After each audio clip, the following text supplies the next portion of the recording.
Cette semaine, nous recevons Sandro Munda, le CEO de Forest Admin, une start-up qui développe en fait une solution dédiée aux entreprises pour pouvoir gérer justement l'administration de leurs services, de leurs applications de manière la plus simple possible.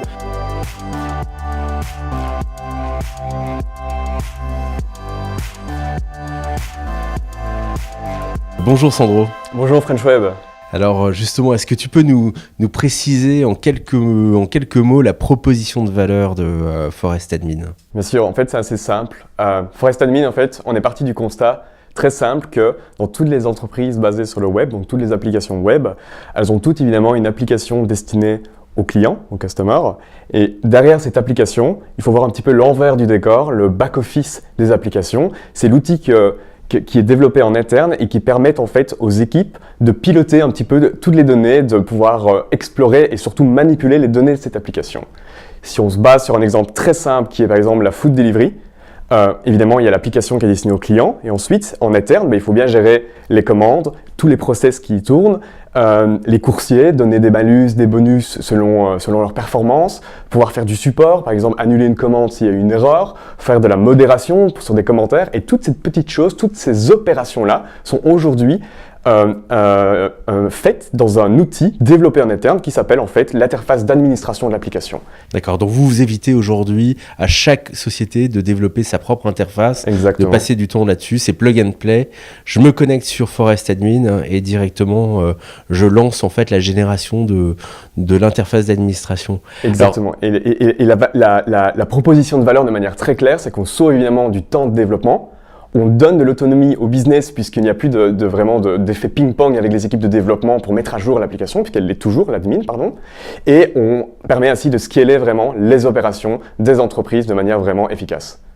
Comment aujourd'hui vous garantissez justement aux entreprises la sécurisation des données, puisque qui dit accéder justement à leur application dit aussi accéder à leurs données. Comment vous faites pour garantir cette sécurisation ? C'est une très bonne question et en fait au tout début de Forest, c'était vraiment dans le cœur des réflexions parce qu'aujourd'hui on est le seul SaaS gentil dans le sens où on garantit entièrement la data privacy et la sécurité puisqu'on est un SaaS qui ne hoste que la UI. Alors comment ça se passe concrètement ? On installe Forest grâce à un plugin open source dans l'application. C'est le développeur donc il est open source, donc il peut lire le code, il peut aller comprendre comment tout marche. Ce plugin va faire la magie pour générer tout ce qui est nécessaire au bon fonctionnement du SaaS, génération d'API, etc. Et nous, on ne déploie que la partie visuelle, la partie interface, la partie UI de cette interface, et on ne hoste uniquement que ça. Et donc ça permet en fait de garantir à 100% la data privacy et la sécurité, puisqu'on n'y a jamais accès et on ne peut pas y avoir accès techniquement. Aujourd'hui, quelle est la personne dans l'entreprise qui va installer le service ? C'est le développeur, c'est le marketeur ? C'est le développeur qui installe le service. C'est lui qui a la première pain. Vraiment, c'est pas son métier de développer des interfaces d'admin. Lui, sa passion dans la boîte, c'est de créer l'interface pour le client, ce qui crée vraiment la valeur visible pour le client. Et derrière ça, il y a un autre produit qui n'est pas vraiment considéré comme produit, qui n'est jamais prévu dans les roadmaps, qui est toujours à la traîne, qui est toujours un petit peu laid, pas optimisé. Et du coup, il est frustré de cette interface d'administration-là. Et donc, du coup, c'est lui le vrai decision maker. Ensuite, le end user n'est pas le développeur évidemment, mais c'est vraiment les équipes business parce que c'est elles qui vont utiliser au jour le jour l'interface d'administration. D'accord, donc on est capable de dire je veux que tel profil d'utilisateur à l'intérieur de l'entreprise accède uniquement à tel et tel type de données, accède à tel ou tel type de fonctionnalité et pas tel autre. Exactement, et ça c'est la force un petit peu d'avoir un SaaS pour l'admin, c'est qu'une entreprise aujourd'hui quand elle construit une interface d'admin, elle n'a déjà pas le temps d'en faire une efficace. Alors si elle doit en faire une par corps de métier, évidemment c'est juste impossible. Grâce à la solution de Forest en SaaS, on a une interface entièrement personnalisable à travers des clics et des drag and drop. Et donc du coup, ça permet de créer l'interface qui répond exactement aux besoins par équipe. Donc je peux avoir une interface d'admin avec un visuel complètement différent des équipes marketing, entre les équipes sales, les équipes opérationnelles ou même les développeurs. D'accord, donc grosso modo, faut une heure, le temps de En fait, plugger, installer, et puis de commencer à paramétrer l'interface telle qu'on souhaite l'avoir, etc. Concrètement, ça prend 2 minutes à installer pour avoir une première version qui comprend tout. Et donc, du coup, le premier wow effect se passe vraiment littéralement après 2 minutes. Et ensuite, c'est vraiment de la customisation selon la taille de l'entreprise. Une entreprise d'une 50aine de personnes, en effet, il suffit le temps de customiser vraiment les différents besoins via des drag and drop. Je pense qu'une heure, c'est bien. D'accord. Et cette customisation, bien entendu, on peut la faire à n'importe quel moment. On peut le changer dans 6 mois, dans 8 mois. Et c'est même hyper important puisque une interface d'admin évolue au même rythme que l'entreprise, puisque les opérations et la maturité des opérations changent. Une entreprise qui passe de 10 employés à 100 employés, évidemment, les opérations, il y a eu du recrutement, les opérations ont changé, les process, les clients, tout ça nécessite évidemment de la maintenance et de l'évolution. Il y a des nouvelles fonctionnalités dans l'application qui doivent être reflétées dans l'admin. Et donc, en effet, c'est un travail qui doit être fait au fur et à mesure. Alors, on l'a dit, le modèle commercial, c'est un modèle en SaaS, voilà, avec une offre freemium. Exactement. Comment se passe la tarification de votre service ? Alors pour nous, on a décidé en fin d'année, c'était début d'année 2016, pardon, on a décidé de se lancer sur un freemium. Pourquoi ? Parce qu'on voulait que tous les développeurs puissent avoir enfin une interface d'administration qui marche instantanément et qui soit vraiment développeur friendly sans avoir le concerns du prix. Donc on a une offre freemium pour ça. Et puis, on s'est rendu compte naturellement que les entreprises, plus elles grandissaient, plus elles avaient des besoins plus matures en termes de sécurité, en termes de permission surtout, je voulais dire, en termes de customisation beaucoup plus avancés.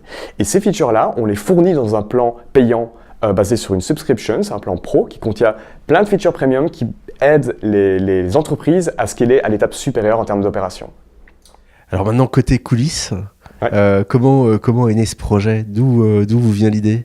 Alors, en fait, l'histoire est assez marrante, c'est que moi j'ai un profil de développeur en fait, et donc du coup j'ai vraiment ressenti cette pain-là dans les différentes startups et dans les grandes entreprises dans lesquelles j'ai travaillé. C'était toujours la même chose, l'interface d'admin, à chaque fois qu'on me disait « est-ce que tu veux bien mettre à jour ceci, est-ce que tu veux bien mettre cette fonctionnalité-là ?» C'était un peu bof. Et les mecs business étaient ultra frustrés de ne pas avoir une interface à jour puisque ça compromettait leur efficacité tout simplement. Et donc naturellement j'ai commencé à réfléchir en fait en me disant mais c'est incroyable, aujourd'hui il y a une tonne de SaaS pour tout, il y a un SaaS pour les sales qui sont les CRM, il y a des SaaS pour le support, le marketing automation, pour les analytics et en fait il manque un petit peu le SaaS de la pièce maîtresse, de la pièce qui a vraiment accès au cœur de la donnée et là où la donnée est structurée, c'est en fait l'admin. Et je me suis dit pourquoi aujourd'hui il n'y a pas de SaaS qui le font. Et la réponse, le premier concern que j'ai eu, c'est mais oui, mais en fait, les interfaces d'admin, c'est un peu ce qu'on entend toujours, sont ultra spécifiques. À mon application, mes process sont spécifiques. Et du coup, je me suis dit, est-ce vraiment vrai ? Puisque moi, j'en ai construit des dizaines, j'étais aussi indépendant, donc j'ai construit vraiment des dizaines. Et au final, en effet, c'est spécifique, mais il y a quand même beaucoup de patterns qui se ressemblent. Et du coup, dans une startup dans laquelle j'ai travaillé, un projet de startup avec eFounders, le startup studio sur Paris eFounders, j'ai rencontré Thibaut Elzière et Quentin Nigmans, qui sont les deux cofondateurs de eFounders. Et j'ai travaillé pendant 1 an dans une des startups de chez eFounders, et j'ai pu du coup un peu agrandir mon réseau et parler de cette idée-là autour de moi, à Thibaut, à Quentin, à toutes les startups de cet écosystème, en me demandant est-ce qu'il n'y a pas vraiment des patterns qui ressortent. Et en fait, bonne nouvelle, c'est qu'on a trouvé des patterns. On a remarqué que 80% des besoins des entreprises, leurs opérations sont les mêmes en fait, ça se ressemble. C'est de la création de données, de l'update de données, de la recherche, des filtres, de l'analytics et ce genre de choses. Et ensuite, il y a évidemment la 20% qui reste. Mais qu'est-ce qu'on fait avec ces 20%-là ? En fait, on a trouvé un moyen de donner juste la main aux développeurs pour pouvoir les combler extrêmement facilement dans un framework, dans une sorte de SDK prévu pour eux. Et donc du coup, simplement, à force de réfléchir au sein du Startup Studio et en profitant de tout cet écosystème, de tous ces projets-là, on a réfléchi, on a décidé de se lancer parce qu'on s'est dit c'est quand même incroyable qu'aujourd'hui, en 2000, c'était pas 18 à l'époque, donc il y a presque 2 ans, c'est incroyable qu'aujourd'hui il n'y a pas de SaaS pour l'admin et que ça prenne encore autant de temps. D'accord, donc eFounders est la première société qui a investi donc du coup dans Forest Admin. Tout à fait. Là donc vous êtes venu annoncer justement une nouvelle étape de développement de l'entreprise avec un premier tour de financement. Donc c'est votre série A. Là, c'est un seed. Là, c'est en seed. Ouais. Alors, c'est un seed de 3 millions. On peut Exactement. donner le chiffre. Donc, c'est pas un petit seed. C'est déjà un beau montant. Qui, aujourd'hui, vous a fait confiance pour investir ces 3 millions? D'où viennent-ils? Alors, le premier fonds, c'est Connect Ventures, un fonds londonien. Ensuite, c'est Xavier Niel. Et ensuite, on a pas mal d'angels, dont Taved Henricus, qui est le cofondateur de TransferWise, et toute une série d'autres angels américains et français. D'accord. Qu'est-ce qui leur a plu dans le projet? Je pense que ce qui leur a plu, c'est, première chose, c'est le fait qu'on soit... C'est un nouveau type de SaaS avec une architecture très différente de ce qui existe aujourd'hui, tout en respectant la data privacy et avec des ambitions énormes puisque ça touche un marché potentiel énorme, ce qui est en fait toutes les applications sur le web. Alors justement, quelles sont vos ambitions? La société aujourd'hui, elle est américaine. Ouais. Vous êtes basé dans plusieurs pays. Alors aujourd'hui, on est basé, donc nos bureaux sont à Paris. Mais la société a été incorporée depuis le début aux États-Unis pour avoir cette ADN forte aux États-Unis, puisqu'on a ambition, en fait, comme on touche toutes les applications web, naturellement, tous nos clients se retrouvent un petit peu worldwide. Et on sait que le berceau un petit peu de la technologie à San Francisco, et donc il y a beaucoup de choses à faire là-bas. On a voulu être sûr de pouvoir être incorporé là-bas pour nous ouvrir le plus de portes possible, puisqu'on a envie vraiment de profiter de cet avantage d'être un peu les premiers qui disruptent un produit qui est utilisé par tout le monde. D'accord. Aujourd'hui, il y a combien d'utilisateurs sur la plateforme? On a 350 entreprises qui utilisent Forest. D'accord.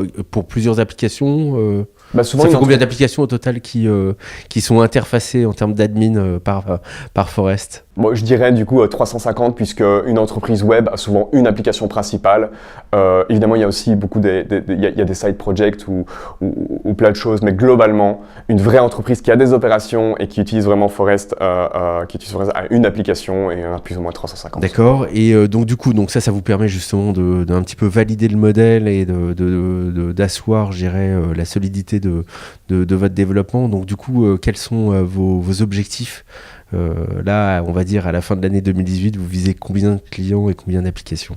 Alors là, l'objectif en fait de ces 6 derniers mois, c'est là où on a lancé de manière officielle, c'était vraiment d'acquérir cette notoriété de développeur, cette adoption par le développeur, un modèle freemium.